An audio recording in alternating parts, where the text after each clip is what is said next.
My name is Laura, and my daughter, Maya, was my entire universe. I lived in a bustling coastal city, a single mother scraping by after a bitter divorce from my husband, Daniel, who'd left me for a wealthier life with his new fiancée, Vanessa. My estranged family stepmother, Evelyn, my older sister, Claire, and my younger brother Luke has run a social media empire with millions of followers built on polished blogs, luxury lifestyle content, charity events, and the fade of a perfect, united family. They'd cut me off after I refused to join their brand, calling me a failure for choosing a humble life over their fame. I was 35, working as a freelance graphic designer, pouring my heart into raising Mia, while dreaming of opening an art studio to teach children like her to express themselves through creativity. My days were filled with Maya's giggles, park picnics, and late-night sketches, her bright eyes fueling my hope. A rare family reunion at Evelyn's upscale café, meant to mend old wounds, was supposed to be a chance for Mia to meet her grandparents and aunts. I thought they might see my worth, embrace Mia, maybe even love us. I was so wrong. The reunion was Evelyn's idea.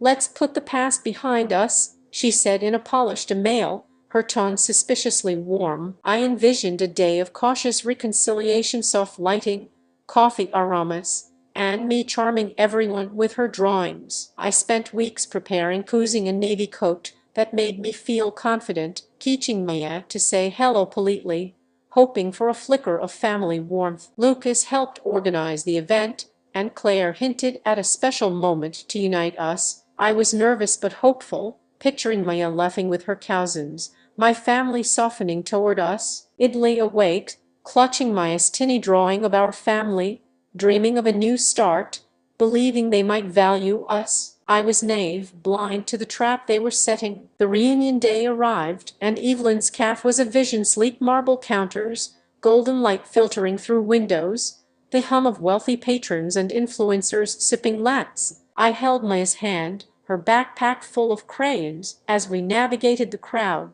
My navy coat felt out of place among their designer outfits, but Mia's smile kept me grounded. Our followers, those who still watched my small personal blog, sent supportive messages. "You got this, Lara." Amaya's adorable. My heart lifted, feeling a spark of hope. The event wasn't live-streamed, but cameras were rolling for a future blog, capturing the perfect family reunion. Then it happened.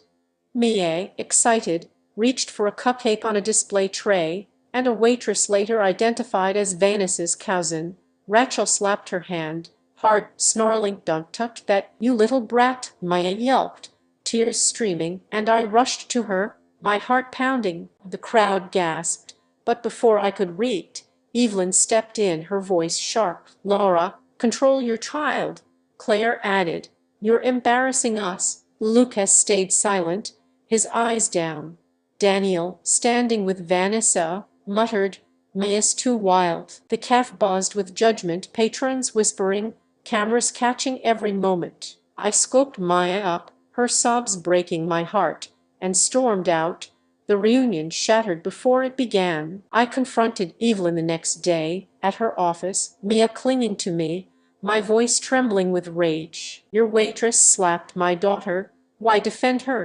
I demanded, clutching Maya's drawing. Evelyn's eyes were cold. "You're overacting, Laura." Maya was disruptive. "And you're not one of us anymore." My mind raced, piecing it together. Rachel wasn't just a waitress, she was Vanessa's cousin, hired to work at Evelyn's cafe, a key part of their brand. Claire admitted it, her tone dismissive. "You shouldn't have brought her. You don't belong here." Lucas mumbled, "It's for the brand," avoiding my gaze. Daniel, now fully aligned with Evelyn's empire, said, "You're making it worse, Lara." They spun the incident, editing the blog to show Mia as unruly and me as an unfit mother, posting it to millions. The comments were brutal.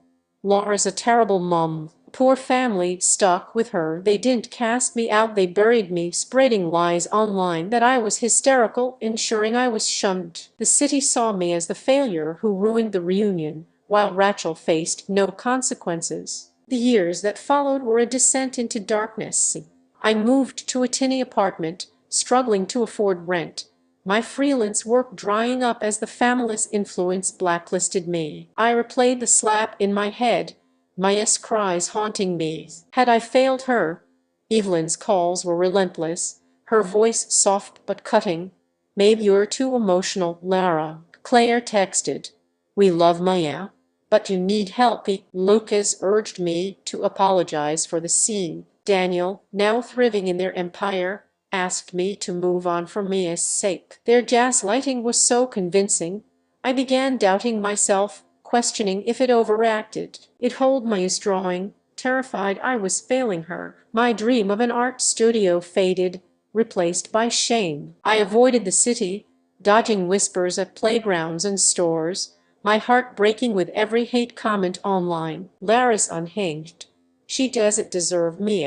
I was a ghost, my daughter's pain ignored, my family's love a lie. But one night, alone in my apartment, I found a photo of Maya and me at the park, her smile bright, her note scrawled on the back, "Mommy is my hero." It reignited a spark. I was at the villain, been betrayed. I started digging, using old contacts from my blogging days. Rachel, the waitress, was it just Vanessa's cousin? She was a pawn in a larger scheme. Evelyn's calf chain was a front for laundering money for a corrupt local politician tied to their charity events. The slap wasn't random. Rachel had been instructed to provoke me, giving Evelyn an excuse to discredit me and keep me from asking questions about their finances. It noticed discrepancies before the reunion, missing donations, secret accounts, and my presence threatened their operation. Daniel had known, profiting from the scheme, while Claire orchestrated the cover-up. Lucas was complicit but reluctant, pressured by Evelyn. The conspiracy was vast, and Maya's pain was collateral damage. I resolved to expose their lies, not just for Mia, but for every mother they'd tried to silence. The family's annual Unity Gala was approaching, a live-streamed extravaganza with millions watching, meant to showcase their charity's success. I had Ellie's new former CAF staff, a whistleblower accountant, and a hacker who'd accessed Evelyn's servers. I spent months compiling evidence, financial records, emails between Evelyn and the politician, security footage of the slap, and Claire's texts planning to frame me. I wasn't out to destroy them, but to reclaim Maya's justice and my truth. I practiced my speech, my voice trembling but fierce, knowing this was my chance. The Unity Gala arrived, a dazzling spectacle of lights, music, and opulence, packed with influencers, donors, and celebrities. Evelyn shone on stage, preaching about family and charity, Daniel by her side with Vanessa, Claire charming, Lucas uneasy. I entered with Maya's drawing, dressed in a fierce crimson gown, my heart pounding. Mia, now 6, stayed with a trusted friend, safe but close in my heart. As Evelyn's speech peaked, her voice dripping with hypocrisy, I signaled my allies to hijack the live stream. The guide screen flickered, revealing my evidence footage of Rachel's slap, emails exposing the money laundering, and Claire's texts framing me. "This is the truth about my family," I said, stepping into the spotlight, my voice steady. "A waitress slapped my daughter, and they covered it up to protect their corrupt empire, in Lara and in Dunn being their scapegoat." The crowd gasped, phones recording, the stream floating with shock. Evelyn froze, her smile crumbling. Claire tried to interrupt, but my allies blocked her. I poured out my heart, tears streaming. I loved this family, their dream, their promise. But they used my daughter's pain to silence me, to hide their crimes. They made me feel like a failure, but I'm enough. I spoke of Maya's tears, the years of gaslighting, the conspiracy I uncovered. I held up her drawing, my voice breaking. "This is for Mia, and every mother thief hurt." The audience cheered, some sobbing as sharp justice for Mia trended. I walked off stage, head high, my crimson gown blazing, leaving them to face their ruin. The aftermath was explosive. The live stream went viral, followers abandoned the brand, and sponsors pulled out. The politician was investigated, Evelyn's calf chain collapsed, and Rachel faced charges for assault. Claire begged for forgiveness, but I replied, You hurt my daughter first. Daniel, shattered, apologized, but I chose to move on, focusing on Maya. Lucas, horrified, vowed to make amends, and I forgave him. Been manipulated. I moved to a new city, opened my art studio, and started a blog about protecting children. Maya thrived, her drawings filling our walls. My new community artists, mothers, survivors cheered my first workshop. I'm still healing, the betrayal a scar. I miss Lucas' kindness, even Claire's old warmth before Evelyn's influence. The Empire's collapse hurts, but am not the mother who doubted herself anymore. In Laura, who fought for her daughter, who knows her truth. Whole never let lies dim her light. Exposing them was my triumph, my way of saying I'm enough. A mother's love is a force no lie can break. Don't let anyone silence your strength or steal your heart. If this story broke you, like and subscribe for more real-life dramas. Share your fight in the comments. We're stronger together.